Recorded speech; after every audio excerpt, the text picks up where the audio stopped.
नमस्कार साथीहरु, फेरि पनि स्वागत छ तपाईलाई टेक्नोसंसारमा र आज पनि म एउटा नयाँ विषयको साथ हजुरसामु उपस्थित भइरहेको छु र फाइनली साथीहरु धेरैले गुनासो गर्नु भएको थियो टिकटकमा चाहिँ अब हामीले युट्युबको भिडियोलाई चाहिँ लाइक कसरी डाउनलोड गर्न सकिन्छ, हामीले चाहिँ अब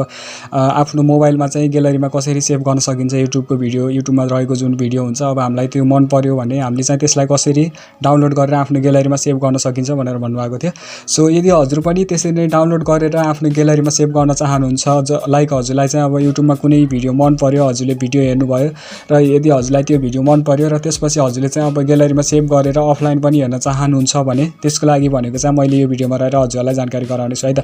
सो यदि हजुरले त्यो सबै कुराहरू बुझ्न चाहनुहुन्छ भने भिडियोलाई सुरुदेखि अन्तिमसम्म 1 सेकेन्ड पनि स्किप नगर्नु होला र त्यसको साथसाथै भनेको चाहिँ यदि हजुर यो च्यानलमा नयाँ हुनुहुन्छ भने र आगामी दिनहरुमा पनि यस्तै कन्टेन्टहरु अगाडि सबभन्दा अगाडि चाहिँ हेर्न चाहनुहुन्छ भने अवश्य पनि यो च्यानललाई सब्स्क्राइब गरेर साइडमा रहेको बेल आइकनलाई क्लिक गर्न नभुल्नु होला है त। सो हस्त साथीहरु, फाइनली हामी अगाडि बढौं र त्यसको लागि भनेको चाहिँ मैले हजुरलाई लिंक डिस्क्रिप्सनमा दिन्छु, हजुरले त्यो एप्लिकेसन डाउनलोड गर्नुपर्ने हुन्छ। यहाँ देख्न सक्नुहुन्छ भिडमेट भन्ने एउटा नाम रहेको छ, हजुरले यसलाई एप्लिकेसनलाई चाहिँ इन्स्टल गर्नुपर्ने हुन्छ र इन्स्टल गरिसकेपछि भनेको चाहिँ लाइक हजुर चाहिँ अब युट्युबमा जानु होला र हजुरले डाइरेक्टली उताबाट ओपन गर्न सक्नुहुन्छ। जुन चाहिँ हजुरले भिडमेट एप्लिकेसन खोल्नु भएको थियो हजुरले त्यसलाई पनि ओपन गर्न सक्नुहुन्छ र त्यसपछि चाहिँ हजुरले अब कुनै भिडियो मन पर्यो, मानौ हजुरलाई चाहिँ यो भिडियो मन पर्यो रे, हजुरले चाहिँ यसलाई क्लिक गर्नु होला हैन। यो भिडियो मन पर्यो भनेपछि हजुरले शेयरमा क्लिक गर्नु होला र शेयरमा क्लिक गरिसकेपछि यहाँ एउटा छ कपी लिंक अप्सन, हजुरले कपी लिंक पनि गर्न सक्नुहुन्छ। यदि हजुरलाई चाहिँ कपी लिंक गर्नु छैन भने हजुर चाहिँ सिम्पल तल आउनु होला र यहाँ देख्न सक्नुहुन्छ भिडमेट एप्लिकेसन रहेको छ, हजुरले यसमा एकचोटी क्लिक गर्नु होला र एन्ड देन क्लिक गरिसकेपछि यहाँ चाहिँ अब ओपन हुँदैछ, बिस्तारै हामी एकैछिन वेट गरौँ र फाइनली साथीहरु हजुरले चाहिँ जुन भिडियो डाउनलोड गर्न चाहनुहुन्थ्यो त्यो चाहिँ फाइनली ओपन भइसकेको छ, यहाँ देख्न सक्नुहुन्छ र ओपन डाइरेक्ट हजुरको ओपन भइसक्छ हैन। र त्यसपछि चाहिँ हजुरले यहाँ देख्न सक्नुहुन्छ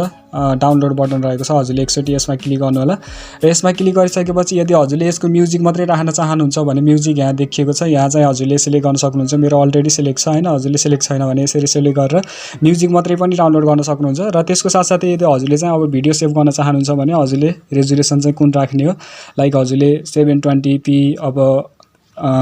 1080p हैन जति हुन्छ नि अब त्यो हजुरलाई चाहिँ क्वालिटी अनुसार हजुरले चुज गर्नु होला र यदि हजुरले चाहिँ अब कुनै फाइलमा राख्न चाहनुहुन्छ भने यहाँ चेन्ज गर्नु होला, चेन्ज गरेर हजुरले कुन फाइलमा राख्न चाहनुहुन्छ त्यसरी पनि सेटअप गर्न सक्नुहुन्छ। त्यसपछि भनेको हजुरले डाउनलोडमा क्लिक गर्नु होला र डाउनलोडमा क्लिक गरिसकेपछि यसलाई डन गरिदिनु होला साथीहरु र त्यसपछि चाहिँ हजुर ब्याक आउनु होला र ब्याक आइसकेपछि भनेको चाहिँ यहाँ देख्न सक्नुहुन्छ एउटा डाउनलोड अप्सन, हजुरले यसमा क्लिक गर्नु होला र यसमा क्लिक गरिसकेपछि यहाँ देख्न सक्नुहुन्छ हामीले चाहिँ फाइल डाउनलोड गरेको यहाँ देख्न सक्नुहुन्छ यो चाहिँ डाउनलोड भइरहेको छ र फाइनली यो डाउनलोड भइसकेपछि हजुरले चाहिँ ग्यालरीमा चेक गर्न सक्नुहुन्छ है त। सो हस्त साथीहरु, यही थियो आजको भिडियोमा रहेर एकदमै छोटो टपिक अनि एकदमै इम्पोर्टेन्ट थियो, कतिपय साथीहरुलाई थाहा छैन यसको बारेमा हैन। सो आई होप हजुरले यो भिडियो हेरिसकेपछि भनेको अवश्य पनि बुझ्नु भयो होला र जान्नु भयो होला। यदि हजुरलाई एकदमै इन्फर्मेटिभ लाग्यो भने अवश्य पनि भिडियोलाई एउटा लाइक गरिदिनु होला र त्यसको साथसाथै आगामी दिनहरुमा पनि यस्तै कन्टेन्ट हजुरलाई हेर्न मन लाग्छ भने च्यानललाई चाहिँ सब्स्क्राइब गरेर साइडमा रहेको बेल आइकनलाई क्लिक गरी अल अप्सनमा राख्न नभुल्नु होला। सो हस्त साथीहरु, यदि हजुरसँग त्यस्तो केही इन्क्वायरी छ भने मसँग पर्सनली रूपमा हजुरले जो कुराकानी पनि गर्न सक्नुहुन्छ है त। लिंक चाहिँ मैले डिस्क्रिप्सनमा दिनेछु फेसबुक र इन्स्टाको। र हस्त साथीहरु, छिट्टै नयाँ भिडियोमा चाहिँ म यस्तै भिडियोको साथ हजुरसामु उपस्थित हुने बाचा गर्दै अहिले चाहिँ म सम्पूर्ण साथीहरुमा चाहिँ म बिदा हुन चाहन्छु। So keep loving and watching, bye bye.